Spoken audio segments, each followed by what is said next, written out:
compared to states in its neighbourhood. And one of the things that's become very clear and hopeful in a way is the possibility of things changing in Palestine itself because of what's happening around the region. Now, at the moment, there was talk, there was hope, there was pressure to try and bring some kind of mass movement of Palestinians in the West Bank and Gaza to protest in the hundreds of thousands of people. The idea being that if that actually happened, Israel wasn't going to mow them all down, you'd have to presume. It would cause a momentum that would be very difficult to not bring some kind of change. And you know this is a fear because in the Israeli press, which I read from my scenes every day, there are regular articles talking about the Israeli state could not handle that.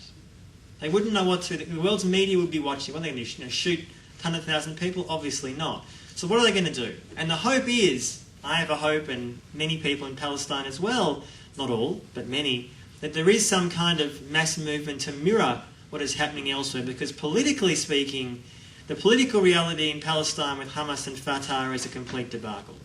And although there was a reconciliation of sorts this week in Cairo, there was a deal struck between Hamas and Fatah, the details of that deal are very, very troubling.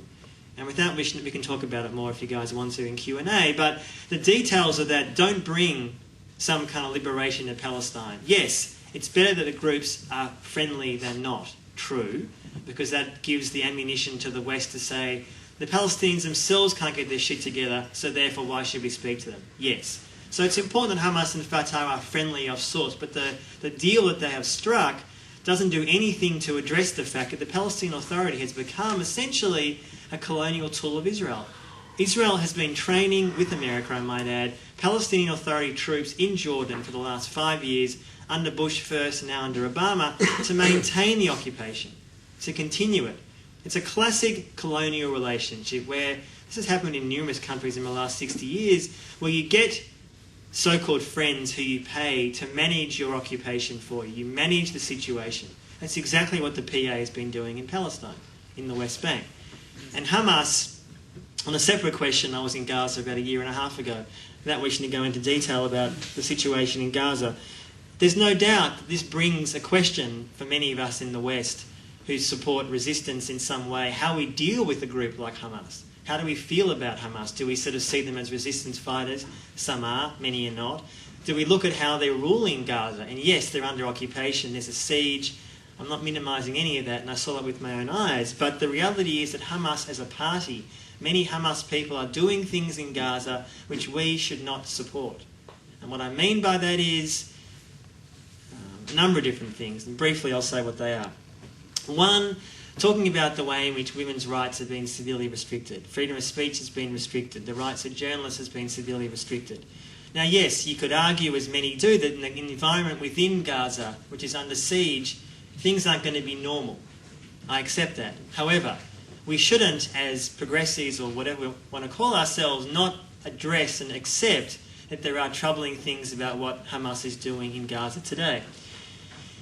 Let me just say a few last things before I wrap up, because then we can have Q&A. One of the things that WikiLeaks, and this ties into what's happening in the Arab world, of course, there's an interesting quote that Assange has often talked about, and I'm paraphrasing what he says here, but I'll say it anyway, is that why in 5 years of his website being around, it started in late 2006, why in 5 years has one website had more leaks than all the corporate press combined for the last 30 years?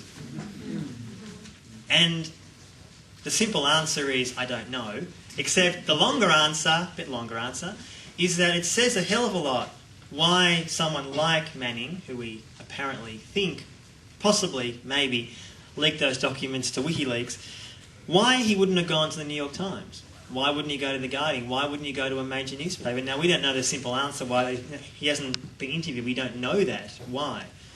And I have views about why that might be, but I think there is a sense that what WikiLeaks had been doing before Manning took over, so say that again, what WikiLeaks was doing before Manning leaked those documents to them was actually showing all the information about stories as opposed to most of the corporate press that does not.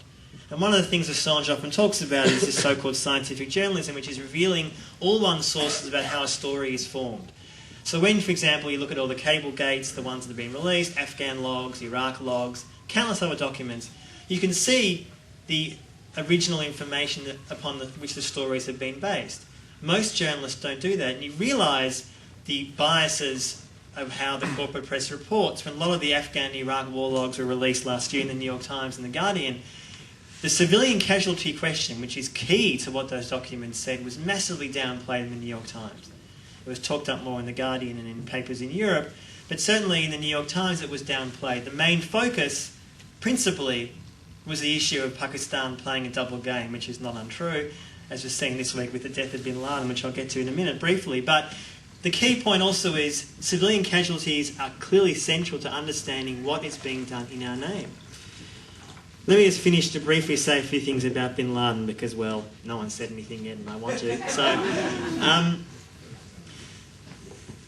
I think what's fascinating about and I say apparent death of bin Laden, not because I think that he's somehow living still in a cave or living, down the road, is that as far as US officials tell us that he's dead, and the history of US officials telling us things isn't particularly accurate, and it's not made easier by the fact that this week their stories change every day about 5 times.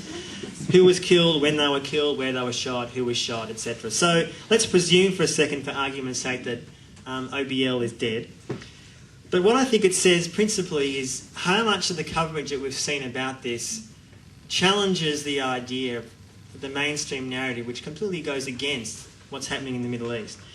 For anyone who looks at the Middle East and spends time there, the appeal of bin Laden is minimal at best. The people who often supported bin Laden in the Arab and Muslim world did so not necessarily, except for a small few, of course, who supported more extreme terrorist acts, did so because of dissatisfaction with often the leaders that we were supporting, the wars that we were supporting. It doesn't justify, in my view, suicide bombing anywhere, for example, but it explains it partly. And I think what the Arab revolutions have done, have shown, and continue to show in much of the Arab world, is the way in which bin Laden's ideology and what he stands for, which is a very hardline Islamist view, is being challenged by a range of people, millions of people, secular, Islamist, religious, non-religious, who are saying to their leaders and to us as Westerners who often supported those regimes, that in fact what matters in the end is not an extremist ideology but independence from us.